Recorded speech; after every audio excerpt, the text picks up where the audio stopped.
pengalaman saya gini. Dulu itu saya dari kecil itu pemalu sekali. Jadi istilahnya ada tamu saya misalnya disuruh boleh bayar ya, gitu.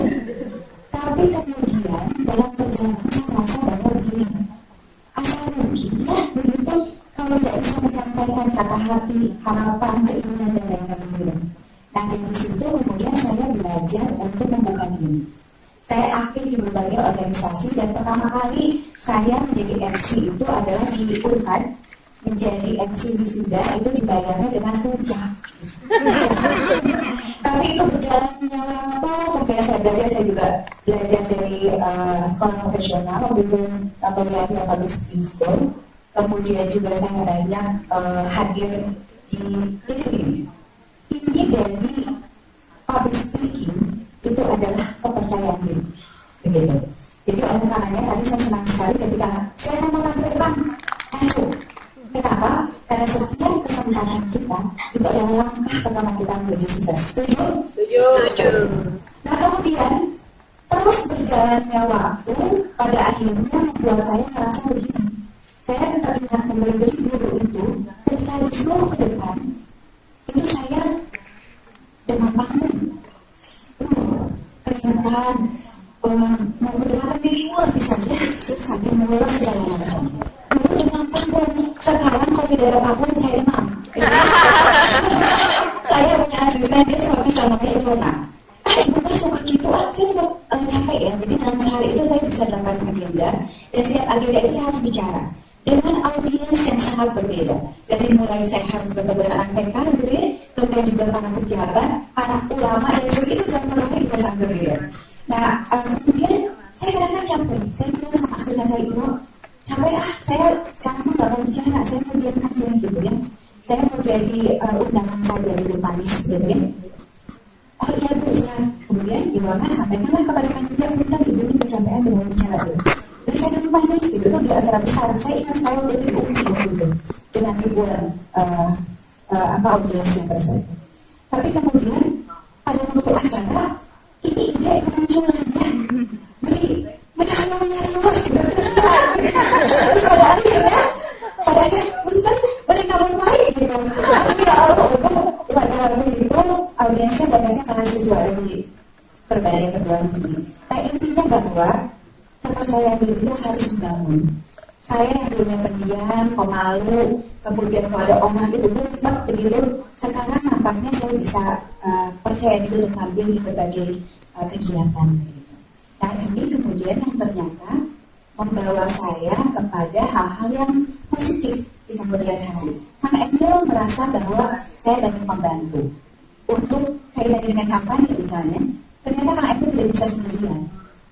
Saya, Kang Emil, kebetulan Mak Oden juga adalah ustadz ya, Umi juga adalah ustazah. Jadi kami seperti kami adalah menyebar ke 4 penjuru mata angin gitu ya. Jadi misalnya satu kecamatan menyebar, satu kecamatan menyebar. Itulah mengapa kemudian pada saat itu banyak orang yang banyak mengenal kami. Padahal Kang Emil itu dulunya siapa Kang Emil yang tahu gitu ya. Tapi kemudian karena kami bergerak bersama-sama, alhamdulillah akhirnya Kang Emil terpilih. Nah itu sedikit saja. Nah tapi ada beberapa hal yang ingin saya sampaikan. Tadi saya membaca sedikit materi. Mungkin ada yang terlewatkan karena begini, saya itu sebetulnya saya ada praktisi. Tapi kemudian saya sekarang belajar secara profesional, artinya saya juga belajar sekarang mengambil S2 jurusan ilmu komunikasi. Jadi artinya yang saya sampaikan mungkin juga ada background keilmuannya gitu ya. Sedikit saja, enggak deh. Kita percepat saja karena ini tadi sudah disampaikan, tentu saja terlalu banyak. Jadi sebuah peringkat sukses dibandingkan dengan berbagai macam ada motivasi, kemampuan interpersonal, etika kuat, kerjasama, kejujuran dan lain-lain. Ternyata dalam survei membuktikan bahwa kemampuan komunikasi itu adalah yang paling penting. Itulah kenapa tepuk tangan sekali lagi untuk semua. Ketika Anda mendaftarkan diri, ketika Anda datang belakangan kali ke tempat ini, kalian teman-teman semua di sini adalah orang yang hebat karena apa? Berani untuk melangkah. Seperti itu ya. Oke. Nah, ternyata dalam public speaking kata-kata itu hanya 7% saja. Jadi apa Teteh ini soalnya kadang-kadang karena mau udah semua itu deh. Aku kadang aja kalau tua mau kadang-kadang juga bagi dibagi teteh sama saya bayar. Jadi kata-kata itu ternyata hanya 7%. Yang lainnya itu adalah intonasi. Ini yang menyebabkan kenapa saya naik turun gitu, tidak monoton. Itu adalah intonasi. Kemudian bahasa tubuh dan penampilan. Itu ternyata yang memegang peranan penting. Ketika kita hadir di satu acara, kucel, kurege, salubi, terus secara rengsol, kerudungan, saya lupa. Ketika kita maju ke depan,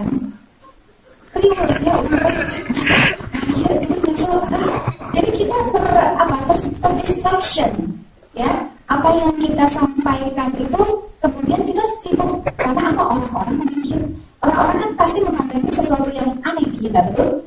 Ya, jadi buru-buru bisa kontak mata begitu, tapi pasti melihatnya sesuatu yang saya sibuk kan tinggal lihat karena keimanan terbuka misalnya gitu.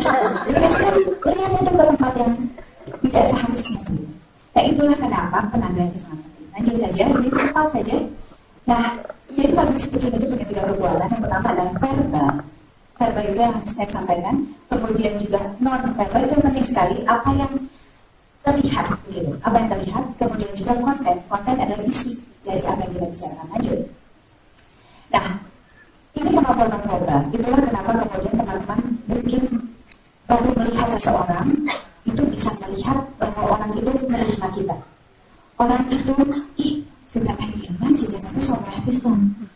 Bahasa tubuh itu sangat terlihat sekali bahwa kita mau merangkul, bahwa kita ada orang yang otoriter, ya, atau demokrasi itu berbeda dari gaya tubuh kita, gaya bahasa non verbal, gitu ya. Lanjut.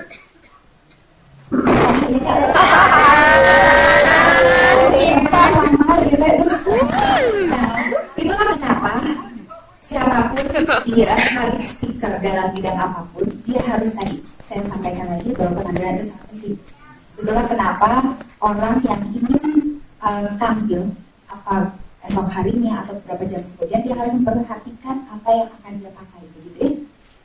Betul ya? Lanjut. Postur ini juga penting. Tadi diajarin bagaimana cara berdiri, duduk dan sebagainya mungkin ya. Nah, ini juga penting. Bagaimana kita duduk, bagaimana kita berdiri itu akan menunjukkan bagaimana kita menunjukkan kepercayaan diri kita, gitu ya. Lanjut. Sikap tubuh tadi sebetulnya bahasa tubuh itu lebih berbicara banyak daripada apa yang kita sampaikan. Betul ya? Ini apa? Jelek. Ini apa? Gak mau, tidak, begitu ya? Ini apa? Setuju, oke, dan sebagainya. Betul ya? Iya. Nah, kontak akan ada di situ juga. Kalau hati-hati, misalnya dengan perempuan jangan bersahabat, betul? Ada yang bersahabat mungkin kalau dia tidak percaya diri, dudukkan pandangan. Iya, dudukkan pandangan tapi tidak salah. Tadinya masih apa ya? Jadi intinya bahwa ketika kita berbicara dengan kontak mata, ibu pernah merasa ketika kita merasa nyaman, kita merasa tenang ketika kita bicara. Sangat hanya dengan public speaking. Misalnya di dunia demokrasi itu banyak sekali orang yang tampil ke depan, kemudian dia membawa teks, kemudian dia tidak melakukan kontak mata sama sekali. Ketika melihat dia assalamualaikum warahmatullahi wabarakatuh, beliau ke depan, jauh ke sana, ke ayat sana di dunia, kemudian dia baca dari awal sampai akhir tanpa ada interaksi. Kemudian apa yang terjadi? Rasa si bapak itu beres lapar, segala semua terasa. Kenapa? Karena itu dia tidak melakukan kontak mata. Beda halnya dengan begini, saya datang, saya lihat ibu berkerudung hijau, berkerudung merah, semua saya lihat, saya perhatikan, saya melihat bagaimana raut muka, semangatnya dan sebagainya, semua terlihat sampai belakang. Itu adalah kontak mata. Bagaimana seseorang itu bisa merasa dihargai ketika kita menyapa dan melakukan kontak mata. Setuju? Lanjut. Ekspresif juga sama. kita mau dalam keadaan apapun kita berusaha gitu ya untuk kemudian tampil baik dan lain sebagainya, ekspresi itu tidak bisa berbohong. Bunda sayang, sebetulnya kita harus belajar berperan menjadi aktor, berakting. Itu penting. Kenapa? Dalam perjalanannya orang tidak akan peduli. Di rumah kita lupa angkut seseger, betul? Pas naik ke panggung, langsung orang malah peduli. Atau di rumah lagi musuhan sama suami gitu ya. Suaminya hilang, kasihan saksikan gitu ya. Atau apa-apa lah. Tapi intinya bahwa ketika kita tampil ke depan, melupakan semua beban kita. Ya, hadirkan apa yang kita sampaikan kepada teman-teman yang pada saat itu menjadi audiens kita. Gitu. Setuju? Setuju. Soekarno mengatakan, great speaker is a great storyteller. Jadi ibu siapa yang ke depan menyampaikan bahwa ini sangat penting? Ibu siapa? Ibu Nia. Saya bisa tadi. Jadi yang kita sampaikan apabila itu dalam rangkaian cerita yang nyaman, itu akan mudah sekali masuk ke dalam bawah sadar kita. Dibanding kita sangat banyak berteori gitu ya, Korea kemudian keluar dari segi lupa gitu. Kemudian Bu, ini proses verbal itu adalah volume, inflection, pace. Volume itu besar kecilnya suara ya. Kemudian nada suara itu adalah Bu, ada tekanan sedikit dan sebagainya. Kemudian juga kecepatan. Bu, upami ibunya Gusti Payung, seperti hanya ibu menjadi komentator sepak bola, apa yang akan terjadi? Nah, itu Bu. Ini saya hanya ini adalah kesimpulan dari mungkin yang tadi sudah dibahas ya. Jadi saya tidak lama lanjut. Nah, ini ada tips suara saat berbicara. Bagaimana percaya kita harus berbicara penuh percaya diri. Kemudian juga berbicara dengan tempo yang atau irama yang tepat. Tadi ya, seperti yang saya sampaikan, bahwa ketika kita harus berbicara pelan-pelan, lakukan itu. Ya, kemudian variasikan suara, entah aja, begitu ya. Udah, saya kalau bicara di Jakarta, saya nggak campur-campur dengan bahasa Sunda ya. Tapi kalau saya berada di kota Bandung, saya campur dengan bahasa Sunda supaya apa? Kita merasa dekat, gitu. Ya, lanjut. Berhenti sejenak untuk bicara poin penting. Kadang-kadang kalau ada poin penting, ulangi sekali lagi. Apa? Tante? Ulangi. Poin penting. Itu poin penting ya. Lanjut, hindari padding. Ini sebetulnya masalah saya juga. Kalau tiba-tiba ada wartawan datang, gitu ya, langsung bertanya, kita suka bapak-bapak, seperti itu ya, itu sering terjadi para pembicara kita. Kenapa? Kita berpikir baru bicara. Padahal itu kita bisa latih supaya apa? Supaya kata-kata itu tidak keluar. Tapi kita tuh kan tadi saya keluarkan itu adalah bagaimana kita pelan-pelan berbicara supaya kata tidak keluar. Lanjut. Nah, feel that way. Otak kita ini bisa dipenuhi dengan berbagai hal yang kita lihat, kita dengar, kita rasakan. Apa yang ibu lihat, ibu dengar, ibu rasakan, itulah yang ibu sampaikan. Punten, di sini saya dengar kata-kata pebisnis ya, betul? Ada yang bidangnya craft, cum? Ada bidang apa teh? Bikin apa nanti? Keren banget. Ada banget di luar Kalau yang kuliner ada? Banyak. Oh banyak ya kulinernya biasanya ya. Cookies atau apa? Oh kelapa dan lain-lain luar biasa. Itu teh yang teteh sampaikan orang lain mah belum tentu mengerti, betul? Mau bicara tentang bantal, orang lain mah nggak tahu. Bantal itu bagaimana prosesnya, produksinya. Teteh adalah ahlinya. Jadi ketika menyampaikan, barangkali orang lain mah nggak ngerti. Sampaikan saja apa yang kita rasakan, kita pikirkan. Langsung sampaikan. Jadi bapak-bapak dan ibu-ibu mental itu sangat sederhana sekali. Begini. Oh, tidak. Ya, lanjut ya. Nah, saya tadi juga sudah membaca sekilas. Jadi yang paling penting adalah dalam public speaking, know your audience. Ketahui siapa audiensmu, siapa yang mendengarkanmu, siapa yang melihatmu. Betul? Jangan pernah mengatakan bahasa yang terlalu ilmiah, terlalu tinggi kepada ibu rumah tangga. Muhammad Rasul. Kepada anak-anak TK, bahasa kita bahasa seperti kita sama teman-teman, tidak mungkin bisa. Know your audience, bagaimana usia, pendidikan, humor, itu penting. Selera, bahasa, dan lain sebagainya, sesuaikan. Itulah kenapa kalau saya hadir dalam setiap pertemuan, saya diminta untuk bicara, saya selalu menanggapi masalah itu. Tanya, siapa audiensnya, ada berapa orang, apa yang harus saya sampaikan. Tema juga penting. Ya. Nah, ketika kita tahu siapa audiens kita akan bisa bermain di situ. Bermain cantik istilahnya. Betul? Karena apa? Ketika kita bicara tentang parenting misalnya, kalau bicara tentang parenting, masukkan keseharian kita. Sesuatu yang lucu, cari, browsing. Hari ini mah banyak bisa lelucon-lelucon yang ada di mana-mana di dunia maya. Betul? Ya, seperti itu. Lanjut. Ini tidak perlu, mungkin sudah tadi, lanjut saja. Nah, masih ada yang grogi setelah tadi. Ini penting sekali. Kenapa? Tadi saya sampaikan bahwa proses berbicara di depan publik itu yang paling penting adalah kita mau melangkah. Setiap kali ada orang yang mengatakan bahwa ibu, ada yang bertanya, maju semua ibu, saya dulu begitu. Setelah maju, ibu mah nggak bingung lah. Apa ya gitu. Tapi intinya bahwa kita berani dulu.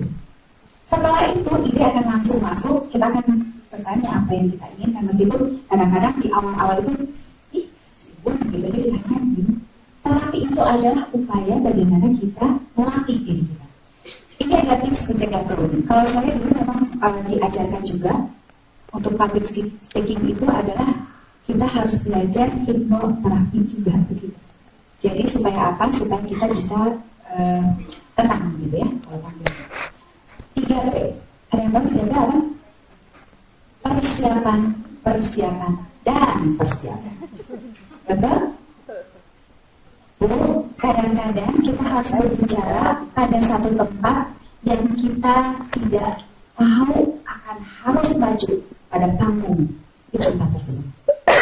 Oleh karenanya, tetap ibu-ibu harus belajar bagaimana cara membuka, bagaimana cara memasukkan intisari dari tema, dan bagaimana cara menutup. Tema di mana-mana sami. Ya, harusnya tadi sudah dikasih tahu. Jadi bagaimana kita menyapa di awal, itu ada resmi dan tidak resmi.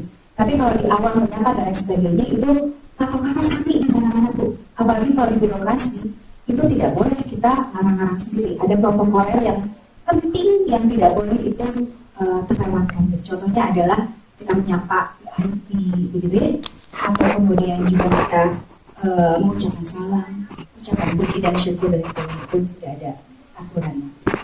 Tapi catat saja Ibu, gampang. Jadi menurut saya ketika Ibu akan harus tampil ke depan, itu catatan sendiri, buka dulu. Oh, ini acara apa nih? Oke, tapi saya harus tahu ketika membuka saya bicara ini, kemudian kata-kata saya bicara ini, penutupnya saya begini. Bu, yang paling keren di akhir setiap Ibu bicara, ambil quotes Ibu yang paling keren. Tujuh, ambil quotes Ibu yang berhubungan dengan apa yang Ibu sampaikan. Itu keren sekali, karena kadang-kadang isi dari banyaknya yang Ibu sampaikan itu tidak akan masuk ke teman-teman audiens, tapi quotes itu yang akan kena di hati. Itulah kenapa saya senang sekali kalau misalnya ada orang yang menutup pembicaraan itu dengan pantun misalnya dan lain sebagainya gitu ya. Seperti itu. Yang kedua adalah 3R. Apa itu 3R? Betul sekali. Karena asal apa kan kita? Minta saya mau hadiah. Yang bisa ada ayahnya teh. Buku saya boleh. Buku saya dapat hadiah. Sesuatu sekali dan itu sudah saya tanda tangan juga. Ini kan, dan juga dapat foto bersama. Asik.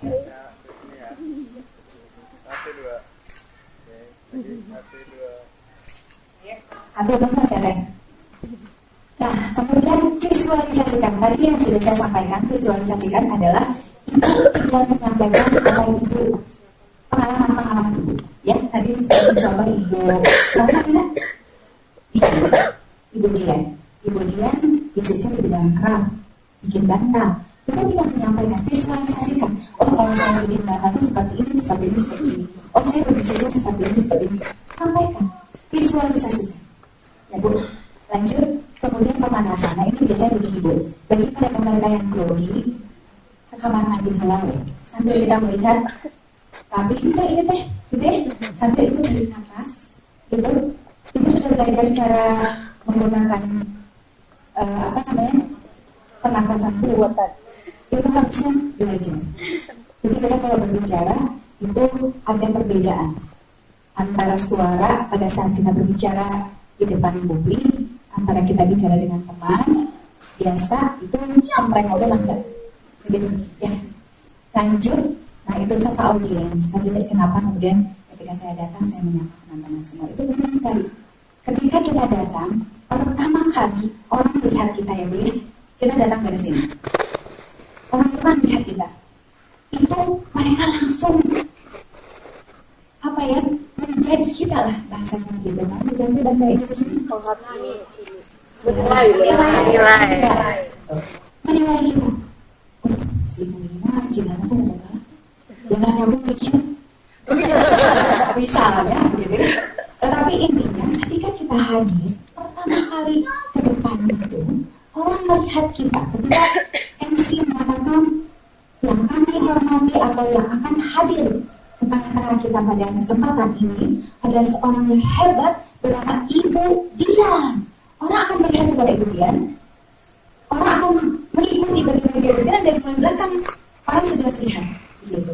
Itulah kenapa Bu, kalau pas dipanggil itu lagi di depan, Ibu salam-salam aja Bu, apa kita mampu di Indonesia gitu aja Bu, atur nomor, atur maju. Jadi ulah bagi kedengarannya gitu ya. Nah, seperti itu. Tapi intinya ketika kita mulai dari langkah pertama membuat orang lain nyaman, itu kita juga akan nyaman di depan. Betul? Bu, bagaimana rasanya ketika kita baru sampai di depan, di belakang itu juga mengharamkan taruh, bararete, nyaman tuh. Betul? Betul? Oleh karena itu tadi, Bunda, tadi balik lagi ke social audience. Saya biasanya sangat menghindari berbicara di atas jam 1 siang. Mengapa? Karena pasangan kritis, gitu ya. Betul? Ya dulu kayaknya lebih tua, gitu ya, warna gitu. Nah, tetapi apa? Kita lihat kondisi. Ketika teman-teman kita capek, mereka melakukan kegiatan fisik misalnya di pagi hari dan sebagainya, tong seer-seer yang bicara dulu, yang penting langsung to the point. Betul? Yang penting apa yang akan kita sampaikan tersampaikan dengan baik. Ya, jadi sebenarnya kan inti dari komunikasi itu adalah penyampaian pesan kepada audiens. Harold J. Laswell mengatakan bahwa ketika kita bicara itu bagaimana komunikator berbicara kepada komunikan, menyampaikan pesan dan bagaimana efeknya. Ya, seperti itu. Lanjut. Nah, ini menangani buku. Bu, saya menyadari karena saya pernah mengalami. Ketika maju ke depan tiba-tiba blank. Mesti nyawa tiba-tiba bicara biasa, mulas, macam bahasa. Bunda, tarik nafas dulu. Diam sejenak. Tarik nafas. Senyum yang tulus. Ketika kita senyum, audiens pun akan tersenyum. Kemudian tatap mata audiens. Disapu, kalau saya istilahnya ya. Nanti ujung ke ujung dari sapu, senyumin, segala macam. Kemudian mulai bicara Bu, upami berikan KMC ini jiwa katanya gitu teh. Lakukan, sampaikan salam, dan lain sebagainya. Kemudian konsentrasi. Sip, Bu, Ibu jangan khawatir ketika sampai hari ini kan saya pulang dari sini masih grogi. Tidak masalah Bu, saya aja lupa mau Bu. Ya, lanjut. Nah, ini penutup dari saya. Jika kamu mengetahui musuhmu dan dirimu, kamu tidak perlu takut mengenai hasil dari tubuh kamu. Jadi kalau teteh-teteh mengatakan bahwa saya itu tidak percaya diri karena saya tidak tahu apa yang saya sampaikan, gampanglah baca buku. Ya, gabunglah dengan ibu-ibu apa ya? Kita apa? Sponsor. Atau apapun lah. Jadi kita tahu kekurangan kita. Misalnya saya tidak boleh karena saya tidak merasa tidak menarik. Ya aja dulu. Ibu teh bisa tampil lebih menarik dengan apa? Dengan bagaimana ibu nyaman dengan apa yang ibu tampilkan. Gitu. Ya. Baik, terakhir sekali lagi kita adalah apa yang kita sering lakukan. Keunggulan bukanlah aksi sekali, tapi kebiasaan. Jadi kalau ibu ingin menjadi seorang public speaker yang hebat, lakukan itu berulang kali sehingga itu bisa menjadi kebiasaan. Terima kasih dari saya. Mohon maaf atas kekurangan. Wassalamualaikum warahmatullahi wabarakatuh. Ya, tepuk tangan lagi dong yang kencang. Seru banget ya jadi buat kalian. Penilaian dari yang terakhir, silakan. Mau dibacakan dulu deh?